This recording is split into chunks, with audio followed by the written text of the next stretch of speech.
Boa tarde. A ideia hoje aqui é a gente discutir um pouco a crise nos países que adotaram o modelo neoliberal na América Latina, que começou a estourar aí nas últimas semanas, nos últimos meses.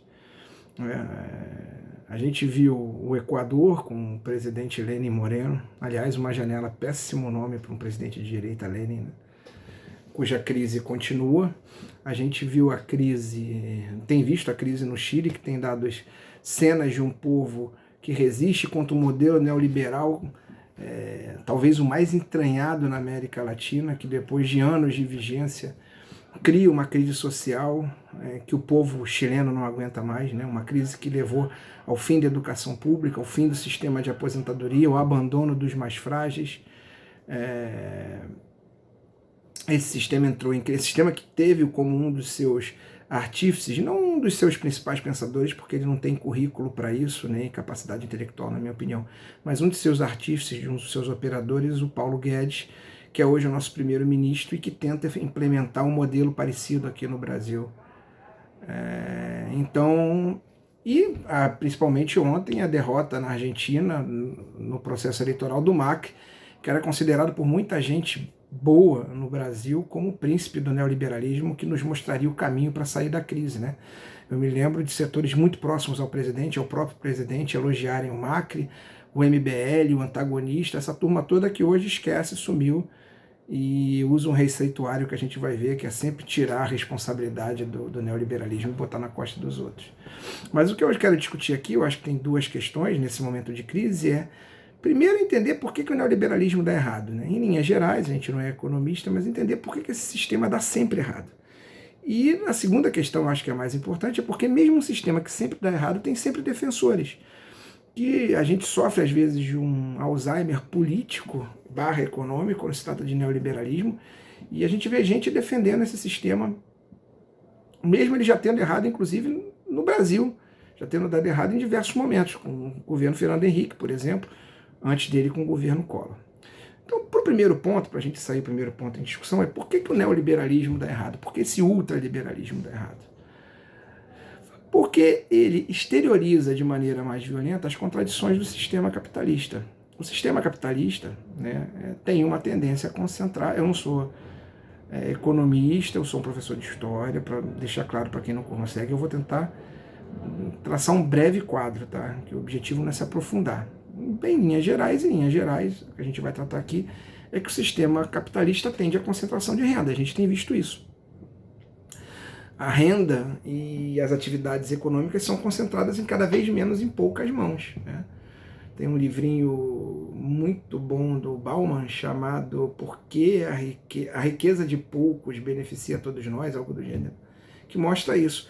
A aceleração da concentração de renda nos últimos anos, onde o ideário liberal caminhou mais livre, o ideário neoliberal. O capitalismo ele tem essa tendência e o liberalismo exacerba essa tendência de concentração de renda e poder, né? Os próprios ideólogos liberais apontavam para o risco dessa concentração de renda aquilo que consideravam a qualidade do sistema capitalista, a concorrência, o egoísmo como base da melhoria econômica e da melhoria social. Adam Smith, por exemplo, considerava que era preciso ter um mínimo de concorrência garantida e de liberdade em vários níveis para que esse sistema continuasse a dar certo. Utopicamente, essa era a ilusão. Mas ele mesmo apontava para o risco do que está acontecendo, ou seja, de grandes oligopólios controlarem setores econômicos, concentrarem a renda, e quando concentram a renda em setores econômicos, eles mudam o jogo econômico e mudam o jogo político. Quem tem mais dinheiro faz o jogo político. O liberalismo, quando ele nasce, quando ele surge lá no século XVIII, ele surge dentro de uma lógica das liberdades. Não só da liberdade econômica, que é sua base, né? Mas também da liberdade individual, do indivíduo fazer o que ele quer, ele vir, ser livre para decidir onde trabalha, quando trabalha. Da liberdade política, do povo ser um agente que o indivíduo possa, na justa proporção, intervir na política, não ser comandado por um Estado no qual ele não tenha nenhuma possibilidade de crítica ou de mudança. Então, a burguesia traz esse liberalismo, né, que serve como uma propaganda do modelo de mundo que eles queriam, né?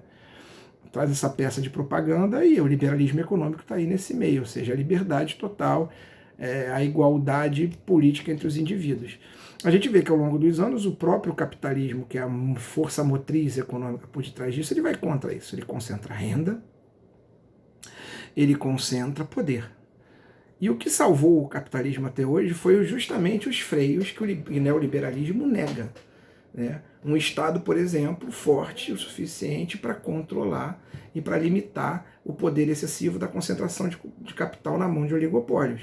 Um Estado que garanta direitos mínimos à sua população mais pobre, sejam políticos, sejam trabalhistas, econômicos, para que essa população possa sobreviver minimamente, ou seja, para que se possa reproduzir as forças produtivas, o que é necessário ao próprio capitalismo. O liberalismo ele exagera as contradições do capitalismo tão grande que ele ameaça o próprio capitalismo. Acho que um dia a elite vai se conscientizar disso, né? E o que salvou o capitalismo ao longo da história justamente são aquelas propostas capitalistas que apostam no freio e que têm um pé atrás contra essa efusividade liberal excessiva do capital. Vejo muito liberal meter a porrada no Keynes, que defendia a intervenção do Estado em vários níveis, ou seja, o Estado como fomentador da economia, como garantidor de direitos, pois se não fosse o Keynes, o capitalismo já tinha caído, principalmente numa época em que havia um contraponto tão mentiroso ideologicamente como ele, que era o sistema socialista real da União Soviética. Então o liberalismo exagera. E o que a gente está vendo é isso. Quando não há exagero, não há controle, a maioria da população que perde direitos sociais mínimos, né? Direitos à vida, ao trabalho, uma aposentadoria digna, como a gente vai perder aqui. Lembrando que Paulo Guedes ajudou a implantar esse modelo no Chile e está fazendo o mesmo aqui.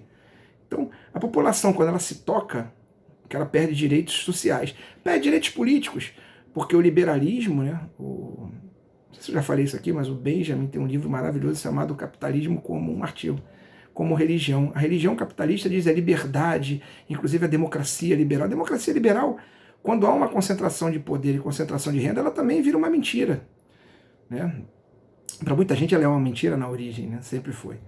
Mas ela claramente ela deixa o seu lado mentiroso aflorado. Então o cara pede direito social, pede direito político. Quantos golpes houve aí no mundo e na América Latina, no Brasil?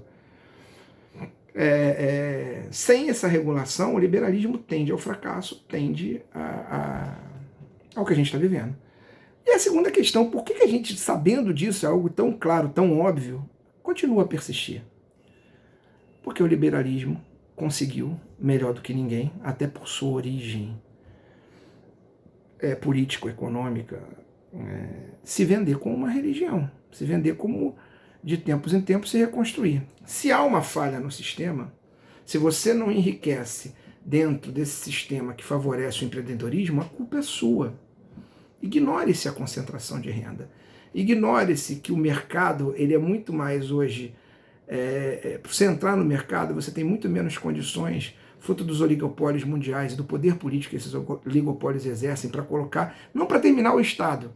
Eles querem terminar com a parte do Estado que cuida do povo. O resto do Estado, o Estado com capacidade arrecadatória, com grana, eles querem colocar a serviço dos seus interesses.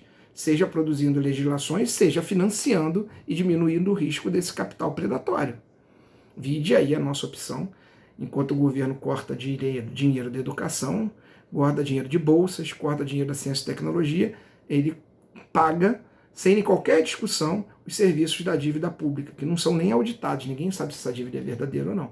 Então, essa elite liberal, esses oligopólios globais que controlam o capital financeiro e a economia como um todo, eles capturam o Estado para eles e destroem os braços do Estado que deveriam regular o seu funcionamento. E para isso funcionar, eles precisam criar uma ideologia para enganar a maior parte das pessoas. É óbvio, eles controlam os grupos de mídia, então o ideário que eles criam vai nesses grupos de mídia, fazem uso desses grupos de mídia. Esses grupos de mídia nos dizem que o empreendedorismo é bom, que não há desemprego, que se você não deu certo a culpa é sua, que se o sistema não deu certo foi o que o pessoal de esquerda torceu contra, foi a corrupção da esquerda, como se não houvesse corrupção da direita. Beijo Queiroz. Então, cria-se nas pessoas um ideário de que a liberdade não é o sistema que está errado, é a liberdade que não chegou no nível que eles querem. E aí a solução para um liberalismo que deu errado sempre é, nessa igreja, porque isso é igreja, apostar em mais liberalismo. E a gente vai repetindo os erros. Cada governo que gasta, que investe no social, é taxado de esquerda, é taxado de perdulário, e é preciso ter um governo que controle as contas. O Brasil está assim.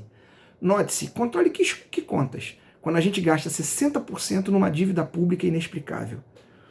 Então, a gente precisa ter cuidado com essa ideologia, com essa religião, com esse credo que nos é vendido, de que o liberalismo dá certo sim, deu errado porque em algum momento as pessoas cederam ao populismo de esquerda. É mentira.